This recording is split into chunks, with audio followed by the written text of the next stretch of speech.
네, 매일같이 목표 상승률 7%를 향해 달려가는 럭키세븐 시간이고요. 주식명가 MTNW 김도영 어드바이저와 함께 이야기 나눠보겠습니다. 위원님 안녕하십니까? 안녕하십니까? 네. 그래도 미증시에서는 베네수엘라 공습 사태가 악재가 아니다라고 언급을 하게 되면서 3대 지수가 일제히 상승 마감됐고 우리도 어제 외국인의 대규모 순매수가 나타났고 또 이 안에서 업종은 좀 분산된 흐름이었습니다. 먼저 코스피를 보신다면 시총 3,600조 돌파에 나섰고 반도체가 굉장히 큰 힘을 이끌었죠. 어제 삼성전자 13만 전자 그리고 SK하이닉스는 70만 닉스 도전에 나섰는데 결국에는 해냈습니다. 이게 가능한 일이었던 건지 저희는 반도체는 잠시 뒤에 코스닥 시장에서 보면 너무 좋을 것 같고 코스피 안에서는 지주사, 방산, 원전 오늘도 같은 연속성을 이어갈 수 있을까요? 네, 2026년 오늘이 3영업일째 시작을 하고 있는데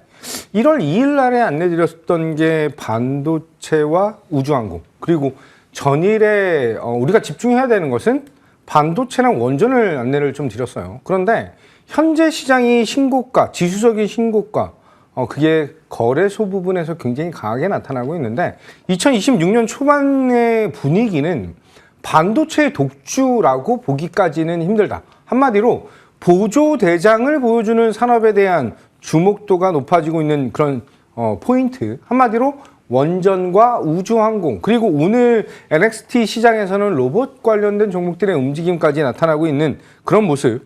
하지만 거래소는 지금 현재 최고 지수대를 불구하고 ADR 상으로는 과매도 구간이다라고 본다라고 한다면 지금 현재 기관의 수급이 들어와 있는 실적이 개선되어 있는 눌려 있는 종목들의 새로운 반등을 시도하면서 시장은 추가 상승을 이끌어낼 것이다 라고 보겠습니다.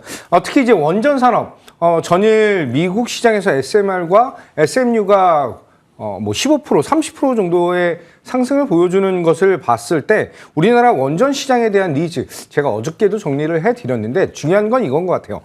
구글 그리고 메타, 아마존, 구글, 마이크로소프트 이런 빅테크 기업들이 원전이 완공되어 있는 것을 그냥 통째로 산다라고 하는 얘기.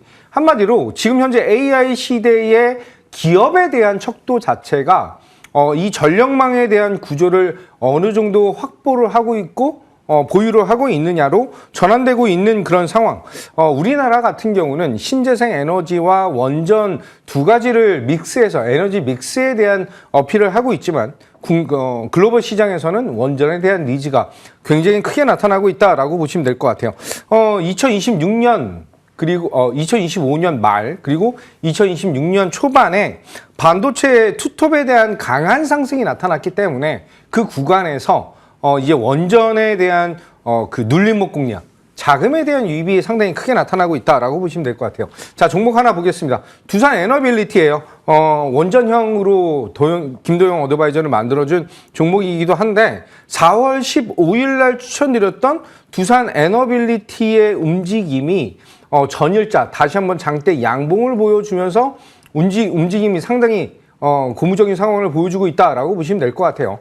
현재 구간에서 추가 상승에 대한 여력이 상당히 매력적이고 지금 현재 이 원전 안에서 대장주를 공략할 것이냐 아니면은 기자재 부품 쪽에 대한 다른 종목을 공략할 것이냐 전일자 제가 무료 공개 방송에서는 태웅을 안내드렸거든요. 태웅에 대한 추가 상승에 대한 여력도 상당히 열어놓고 보시자 이렇게 안내 드리겠습니다. 네, 어제 무료 공개 방송에서도 반도체, 원전 그리고 기자재 관련한 쪽 또 대장주 관련해서도 언급을 해주셨는데 관련한 종목 체크해 보시길 바라겠고요. 코스닥으로 넘어가 본다면 여기서는 IT 투톱은 물론이고 낙수 효과 정말 많이 받아가고 있는 반도체 소부장단도 볼 수 있을 것 같습니다. 이제는 반도체라고 하면 CES 2026과 관련한 이야기 나눠볼 수 있을 것 같은데 여기서 젠슨황의 연설이 오늘 6시에 예정이 됐었기 때문에 관련한 이야기들이 계속해서 들려올 거고 또 엔비디아에서는 차세대 AI GPU 루빈을 공개했거든요. 추가적인 상승이 아니라 이번 년만큼은 계속해서 반도체가 주도권을 잡아갈 거다라고 말씀해 주신 만큼 반도형 위원님께서는 앞으로 또 반도체, 코스닥 시장에서의 반도체 어떻게 보실까요? 글로벌 메모리 쇼티지 계속해서 확대되고 있는데 이제는 이 일반 범용 디램의 가격 인상을 삼성전자나 SK 하이닉스 특히 이제 서버용 메모리를 70% 이상 인상 가능성에 대한 얘기가 나타나고 있어요. 여기서 젠슨 황이 HBM이 없다라고 한다면 이 AI 시장에 대한 확대는 불가능하다. 한마디로 슈퍼컴퓨터에 대한 제작이 불가능하다라고 한다면 현재 이 AI 가속기라고 하는 건 슈퍼컴퓨터의 가장 메인 칩셋인 그게 GPU든 TPU든 NPU든 ASIC이든 어떤 것을 막론하고 HBM과 범용 D램이 다 들어간다라고 하는 점, 여기에 주안점을 두고 계속해서 안내를 드리고 있는 그런 상황입니다. 전일자 삼성전자가 거의 14만 원에 육박하는 상승 흐름을 보여줬고요. SK 하이닉스는 70만 원을 터치한 그런 모습이죠. 럭키세븐답게 여전히 77만 원을 외쳐드리고 있는 SK 하이닉스고, 삼성전자는 16만 원에 대한 얘기를 계속 지속적으로 작년부터 말씀을 드리고 있는데, 지금 현재 ASML이라든지 램리서치의 상승이 나타나는 이 모습은 현재 메모리 부족 현상에서 단기적으로는 라인에 대한 증대, 그리고 약간 중장기적으로는 캐펙스, 증설에 대한 이슈까지 더해지면서 장비에 대한 니즈가 굉장히 크게 올라가고 있다라고 보시면 될 것 같아요. 장비에 대한 니즈가 확대되면 소재와 부품에 대한 성장까지 가동률 상승으로 인해서 수혜를 볼 것이고요. 그를 통해서 기판 사업이라든지 소켓, 테스트 장비 쪽에 대한 니즈까지도 확대될 수밖에 없다라고 보겠습니다. 자, 종목 하나 볼게요. 원익 IPS. 제가 럭키세븐에서 안내드린 종목이기도 하고 역대 최대 실적에 대한 수출 데이터, 특히 이제 반도체 섹터에 대한 성장 공정에서 전공정에 대한 확대가 늘어나고 삼성전자, SK 하이닉스, 마이크론 전공정이 확대되고 후공정의 부분적으로는 외주를 준다라고 한다면 원익 IPS의 전공정 장비에 대한 니즈, 특히 지금 현재 구간에서 신고가 돌파 이후 오는 음봉이 나오면서 살짝 쉬는 모습을 보여주는 것은 저는 오히려 다시 한번 매수를 할 수 있는 절호의 타이밍을 보여주고 있는 상황이다라고 말씀드리면서 목표 가격 10만 원 안내드리겠습니다. 수익 축하드리겠습니다. 장비가 확대된다면 소재, 부품, 그리고 기판, 소켓까지도 올라갈 수 있겠고, 그 안에서 위원님께서 공략주로 2차례나 주셨던 원익 IPS, 이제는 목표 주가 10만 원으로 바라봐도 괜찮을 것 같다 언급해 주신 만큼 체크해 보도록 하겠고요. 저희 계속해서 AS 받아볼 텐데, 먼저 첫 번째로는 우주항공 관련해서 세트랙 I를 먼저 볼 수 있을 것 같습니다. 어제 관련한 종목들이 대다수 강한 흐름을 나타냈고, 우주항공청이 올해 우주 R&D 사업에 1조 원을 투자한다고 하죠. 그래서 보시는 것처럼 어제도 장대 양봉이었습니다. 그러면 이 양봉의 흐름들, 힘이 조금 더 남아있는 건지 반도체와 함께 우주항공 같이 봐도 될까요? 네, 우주항공이 새로운 테마죠. 그러다 보니까 굉장히 투자자들에게 환영을 받고 있는, 환호가 들리고 있는 그런 상황이다라고 보시면 될 것 같아요. 특히 이 세트랙 I라고 하는 종목을 작년 12월 15일 딱 눌림목에서 머리를 드는 그 구간과 2026년 첫 번째 저희 럭키세븐 추천 종목이죠. 그 당일날 상한가까지 올라갔다라고 보시면 될 것 같아요. 지금 현재 이 반도체에 대한 니즈 또한 굉장히 중요하지만 서두에서 말씀드렸듯이 원전 및 우주항공에 대한 이 공략 포인트가 우리의 계좌를 추가로 살찌게 해줄 수 있다라고 하는 점. 지금 현재 하단에 QR코드가 나가고 있기 때문에 QR코드를 통해서 김동희 럭키세븐 소통창구 입장하신 다음에 이 반도체와 우주항공 원전 관련된 코멘트와 전략이 가장 중요하다. 코멘트 많이 드릴 테니까 입장하시고요. 자, 차트를 보게 된다라고 한다면 세트랙 I를 12월 15일 날 안내드렸던 구간, 그리고 이때가 우리가 매수를 해야 되는 그런 구간이겠죠. 그리고 2026년 1월 2일 날 첫 번째 공략에 대한 포인트를 잡아드렸다라고 한다면 목표 가격을 77,000원 넘어서 지금은 10만 원을 안내를 드렸는데 10만 원 돌파가 나타났어요. 오늘 음봉이 나오면서 살짝 이격을 줄이는 구간, 제가 보유자분들은 10만 원을 돌파하는 걸 기대하시자라고 말씀드렸지만 미보유자분들은 눌림을 기대하자라고 말씀드렸죠. 자, 눌렸을 때 5일선에 대한 지지 여부가 우리가 다시 한번 재공략을 해야 되는 그런 타이밍이다라고 말씀드리면서 목표 가격 12만 원 상향하면서 지금 보유자분들은 홀딩, 그리고 미보유자분들은 조금 더 기다리시자. 축하드리겠습니다. 네. 이번에 목표 주가는 12만 원으로 안내해 주셨다는 점 체크해 보시면 될 것 같습니다. 두 번째 종목 점검으로는 SOS랩을 볼 수 있을 것 같은데 우선은 어제 종목 흐름이 굉장히 잘 나왔습니다. 시가는 2%대 상승으로 출발해서 장중에는 20% 넘는 급등 나타냈고 종가도 15%대 급등으로 거래 마쳤고요. 신고가 경신입니다. 신고가 영역에서의 추가 전략 있을까요? 네. SOS랩 같은 경우는 12월 달에 3번에서 4번에 걸쳐서 안내를 드린 종목이요. 자, 차트 보면서 말씀드리겠습니다.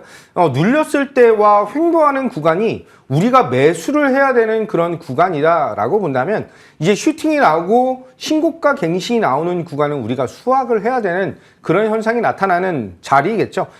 현재 SOS랩의 라이다 장비에 대한 니즈와 옵티머스 관련된 이슈 그리고 엔비디아와에 대한 협업에 대한 기대감까지 확대된다라고 본다면 현재 구간에서는 보유자분들은 홀딩적인 측면, 특히 이제 수익이 60%, 80%막 이렇게 큰 수익이 단기적으로 나타나고 있는 그런 구간이기 때문에 우리는 비중에 대한 조절이 좀 필요하겠다라고 말씀을 드리고요. SOS랩 목표 가격 17,000원을 전일자 돌파를 했습니다. 따라서 이 17,000원 이후 저는 이번에는 2만 원 돌파를 기대하면서 목표가 21,000원 상향을 안내를 드리고요. 5일선에 대한 지지를 받는 구간이 우리가 매매적인 측면으로 대응할 수 있는 그런 구간이다. 이렇게 안내 드리겠습니다. 그럼 마지막 종목은 STI 볼 수 있겠는데 존재감 계속해서 커지고 있잖아요. 실적도 잘 나올 수 있을까요? 네, STI라고 하는 종목은 사실 앞에 말씀드린 두 종목과는 결이 좀 다르지 않을까. 그 두 종목이 굉장히 마초 같은, 굉장히 강력하고 파괴적인 그런 상승을 보여준다라고 한다면 이 STI는 정말 물 흐르듯이 굉장히 유연하게 우상향에 대한 포인트를 지속적으로 보여주고 있다라고 하는 점. 자, 차트를 보면서 말씀드리면 제가 12월 1일 날 안내드렸던 가격대가 25,000원 정도 구간이었다라고 한다면 현재의 이 구간이 3만 원 돌파, 이제 35,000원까지 돌파가 나타난 그런 자리이다라고 보시면 될 것 같아요. 지속적인 성장에 대한 모멘텀이 굉장히 잘 짜여져 있기 때문에 목표가 4만 원으로 상향하면서 수익 다시 한번 축하드리겠습니다. 네, 이번에는 목표가 4만 원 상향 조정 적어주셨고요. 나머지 종목으로는 원익 IPS는 점검 도와드린 바 있고 다음으로 TSA는 7만 7천 원으로 상향 조정. 마지막으로 세트랙 아이의 경우에는 3차는 12만 원으로 상향 조정 적어주셨습니다. 그러면 오늘의 신규 종목도 궁금합니다. 위원님께서는 당연히 자신 있는 만큼 첫 번째 공략주 반도체겠죠? 네, 반도체를 가지고 왔고요. 반도체가 신고가 구간에서 조정을 보인다? 음봉이 나오면은 우리는 다시 한번 공략을 해야 되는 그런 타이밍이겠죠. 종목명 PSK 안내드리도록 하겠습니다. 동사가 포토 레지스트리 스트립에서 국내 점유율 압도적인 그런 기업이죠. 그를 통해서 추가적인 실적에 대한 개선이 폭발적으로 나타날 것인데 여기에 고수익 신규 장비에 대한 런칭이 있어요. 그래서 그 런칭을 통한 국산화에 성공했다라고 하는 점, 반도체 업황, 설비에 대한 증대가 나타나면 동사의 움직임이 굉장히 이뻐질 수밖에 없다. 자, 차트를 보겠습니다. 작년 9월부터 해서 11월까지 상승이 나타났는데 11월 달과 12월 달에 조정이 나타나면서 다시 한번 재상승에 대한 여력을 보여주고 있어요. 현재 구간이 전일자 신고가 갱신 구간이었다라고 한다면 우리는 음봉에서 매력적인 구간에서에 대한 매수를 할 수 있는 그런 자리이다라고 말씀드리겠습니다. 저는 41,000원 미만에서 매수에 대한 안내를 좀 드리고요. 목표 가격은 55,000원. 그리고 손절 라인은 36,000원. 20선과 60선에 대한 지지 여부 확인하겠다. 이렇게 안내 드리겠습니다. 네, 오늘 첫 번째 공략주 역시나 반도형 위원님답게 반도체 안에서 골라주셨습니다. PSK 목표 주가는 55,000원, 손절 라인은 36,000원으로 대응해 보도록 하겠고요. 두 번째 공략주는 어디서 골라주셨을지 궁금한데 힌트는 어디 있을까요? 원전이죠. 네. 아까 전에 말씀드렸듯이 원전에 대한 대장은 공략할 것이냐 아니면 조금 작은 종목을 공략할 것이냐. 연초 연말에는 수급에 대한 유입이 대장주로 쏠린다라고 하는 점. 이 대장주와 대형주의 공략 포인트가 가장 중요하겠죠. 오늘 마지막 추천 종목은 두산 에너빌리티. 자, 차트를 보면서 말씀드리겠습니다. 현재 구간이 8만 원 돌파 나오면서 다시 한번 추가 상승에 대한 여력을 보여줄 건데 체코 관련된 본계약에 대한 수주 그리고 추가 가스터빈에 대한 니즈가 굉장히 커질 수밖에 없다라고 하는 점. SMR 전용 공장까지 착공에 들어왔다라고 한다면 올해가 완전히 퀀텀 점프를 할 수 있는 그런 구간이다라고 볼 수가 있겠습니다. 다시 한번 장대 양봉 이후에 작년에 나타났었던 이 신고가 랠리에 대한 흐름을 기대하겠다라고 말씀드리면서 현재 구간 8만 7천 원 미만에서는 저는 충분히 매수가 가능하다라고 말씀드리고 목표 가격 12만 원, 손절 라인은 7만 2천 원 안내 드리겠습니다. 오늘 두 번째 공략주는 두산 에너빌리티 골라주셨습니다. 그리고 위원님 너무 축하드립니다. 작년에 정말 종목들로 수익을 너무 잘 내주셔서 베스트 어드바이저상 김도형 2025년 베스트상을 수상하게 됐습니다. 너무나도 축하드리고요. 저희가 상 대신에 방송을 하나 더 준비를 해봤는데 무료 공개 방송입니다. 오늘 몇 시에 진행하게 되나요? 8시 45분 정도부터 시작을 할 것이고요. 중요한 건 전일자 안내드렸던 무료 공개 방송의 추천 종목이 태웅이에요. 태웅의 추가 상승이 원전 관련된 이슈를 통해서 상승력을 잘 보여주고 있다라고 한다면 그거 관련해서 무방에서 안내드리는 추가적인 코멘트 종목까지 있다라고 보시면 될 것 같아요. 무료 공개 방송 잠시 후에 시작을 할 것인데 참여를 못 하시는 분들은 하단에 나오는 QR코드를 통해서 김도영의 럭키세븐 소통 창구로 입장하시기 바라겠습니다. 2026년 시장의 대장 그리고 시장 초반은 대형주, 대장주의 시장이다라고 본다면 오늘 또 한 번의 상승 동력을 통해서 전략 코멘트 드리도록 하겠습니다. 잠시 후 뵙겠습니다. 반도체와 원전의 대장, 특히나 SK하이닉스 그리고 세트랙 I와 관련된 이야기들, 추가적인 이야기까지 오늘 무방에서 나눠주신다고 하니까 꼭 함께 하시길 바라겠습니다. 지금까지 김도영 어드바이저와 함께 이야기 나눠봤습니다. 오늘 말씀 감사합니다.